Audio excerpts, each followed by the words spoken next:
And this is announced the last game as white and the last game of the match.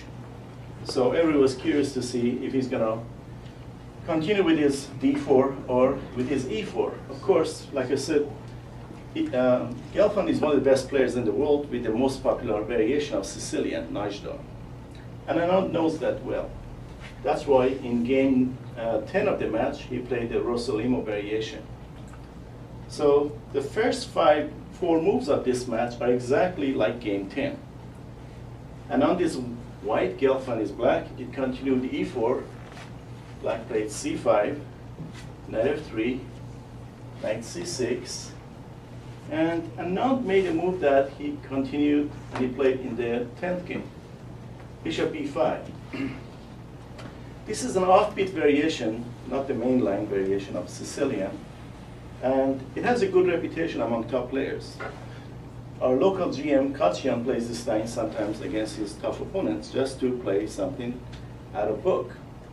So it has a good reputation, Rosolimo variation, named after Grandmaster Rosolimo, who played this successfully many years.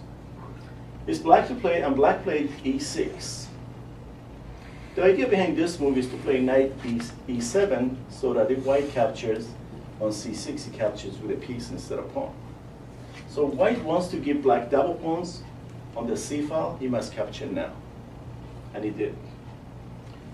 Bishop takes c6, and the good old rule of thumb about capturing towards the center makes sense. So what's the rationale behind this continuation?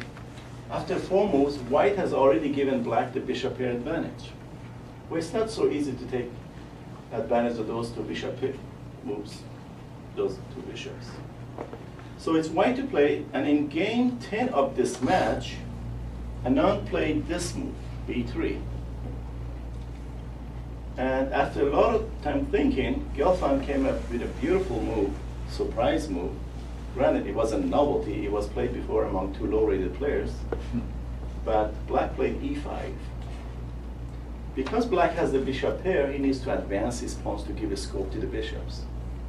Of course, if white takes, black can play queen e7, kick the knight with f6 or d6, and then take here. So, Anand doesn't want repetition of the same continuation, same line. So he played d3 in this game. Now you see black's idea of e5 doesn't work because white just wins the pawn.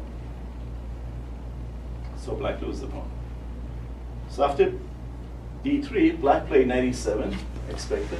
The idea behind this knight move is to play g6 and take advantage of dark squares around white's king side.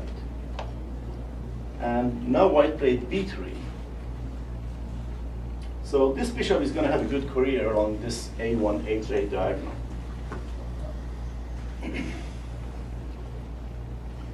And after b3, black played d6.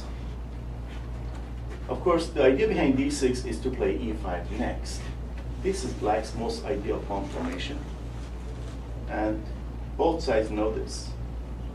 So in order to disrupt this idea, white played e5 now. So he doesn't want to let black have. Of course, black can always play d5. And most novices may play this and they say, oh, these pawns look good over here. But actually later on, the c file is very vulnerable to fall.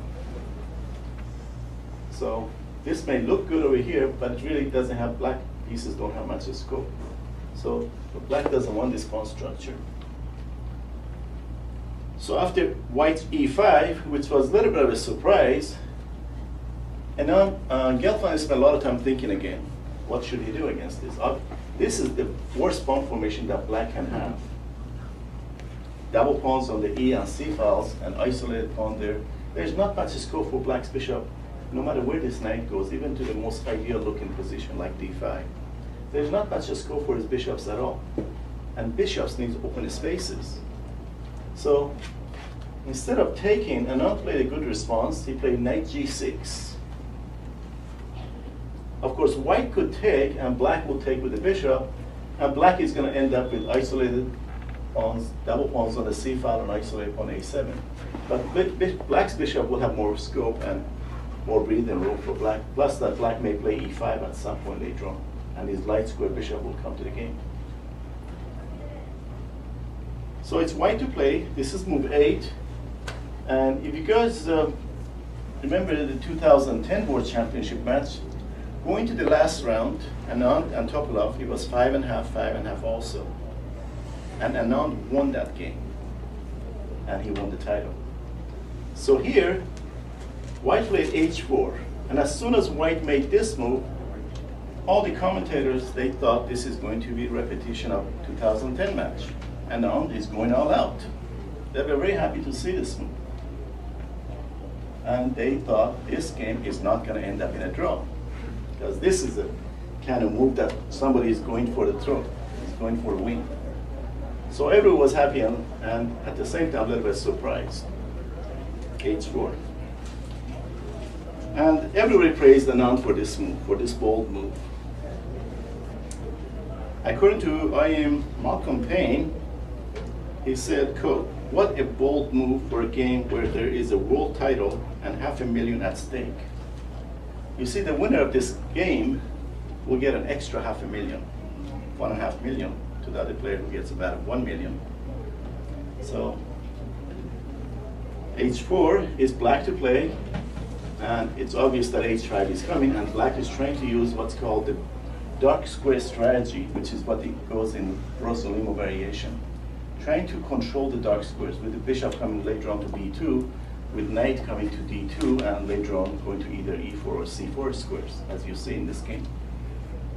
So black decided to capture e5 now, and render white's h4 move a little bit not useful. So white took, and black took with the pawn. So black ended up with the same pawn structure. That was not good for him. So that's a little bit of success for Anand so far. And now white played knight bd2. This is a good moment to pause and assess the position after some moves have been played in the opening. White has made a little bit of a compromise on playing h4, so castling short is not possible right now. h1 is going to fall. But with the knight on d2, and with no pawns, adjacent pawns to these pawns, white has a powerful outpost on c4 for this knight, and for the moment, over here too. So it seems that the way that black can solve the problem is to play f5, 2 pawns, and this square. The knight doesn't have access to that square. But then if black does this, then white builds up against black's e5 pawn. With bishop e2, knight c4, queen e2, and e-pawn would fall for sure. So that's a problem with playing f5. It solves one problem and creates another. So this is where creativity comes in. And now just play knight bd2. Look at this position, and given the fact that black's bishops are horrible, ended by his own pawns, and they are not just one pawn, double pawns. What strategy would you use for black in order to free? Bishop on c. See, thank you. If you were black, what strategy would you use in order to bring your bishops to life? And there are ways to do that. It may cost you a little bit, but there are definitely ways. White has sacrificed the pawn to get this positionally good-looking position.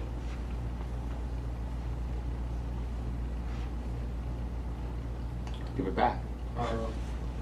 Okay, that's a good intuitive decision. Now, analytically, how would you do it? And which one, how would you start it? I'll go with c4 and activate the dark bishop. Okay. Was my hint too good, or have you seen this game before? No. You haven't? Okay, very good. Black decided to give one of the pawns back. After all, he's a pawn up. And if one of your pawns is your double pawn, by all means, give it up quickly. This was a beautiful move by Gelfand. This is a move of somebody who deserves to be in the World Championship final. So hopefully next time you'll be. As long as they have someone hinting over their shoulder. Right. c4. You see? Can everybody appreciate the beauty of this move? It immediately opens dark square diagonal, And obviously white will take with the knight in order to maintain the integrity of his pawn structure. And then black will play bishop a6, permanent attack along this good diagonal. So this pretty much brings both of black's bishops to life. And Anand really doesn't have anything better than to take the pawn. And he did. Knight takes c4. Sure enough, bishop a6. So from this point on, the game becomes a little bit sharper, which fits Anand's style of chess. Queen f3. Black can take on c4, but then after queen c6, he doesn't have a good response, followed by queen takes c4. Black doesn't have a good response. So Anand came up with another beautiful move, queen d5. That's a pretty gutsy, bold move because black is offering another pawn. From a position of pawn up 2 moves ago, he's going to be a position of pawn down. But in compensation, his bishops are very lively and active. Another very nice move by Gelfand. White could play queen g3 to avoid trading queens, but black is going to eliminate white's star piece. Bishop takes c4. Sorry, what's wrong with knight takes e5 instead of moving the queen? Knight takes e5? Yes. Queen 4. There's a little problem with this move. Because queen to a5 check and you would lose it. Something more direct. Queen d4. More direct. Take the knight. Take the knight with check. I think he was asking about before though. But the queen was at Queen takes d8. check. Before when the queen was at d8, I think. Okay. So it's white to play, and this is a really fantastic move by black. He loses the pawn, but as a matter of fact, black fully equalizes in this position. So white has nothing better than to take. So we played queen takes d5, and black took with the c pawn. So black's pawn structure is also improving. But this cost him the e5 pawn. So white, now it's white who is a pawn up. So materially speaking, white is a pawn ahead. Positionally speaking, black has the bishop pair advantage, which is a permanent advantage. But with the next 2 moves, black pretty much equalizes more, or maybe slightly better. Because he played f6, drive the knight away from its most ideal square, knight f3, and then e5.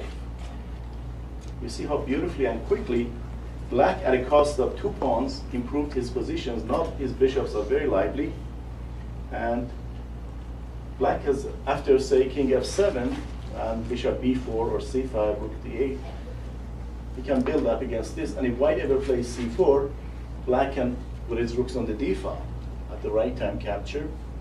So black has a very good position here. So black just played e5. It's white to play. White finally castled. With the queens off the board, it's safe to castle on the king's side, even with the pawn on h4 now.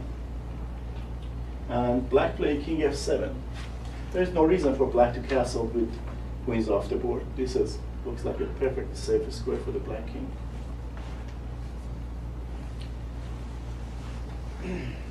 It's white to play now, and he knows this pawn sooner or later is going to come under attack with a rook on c8.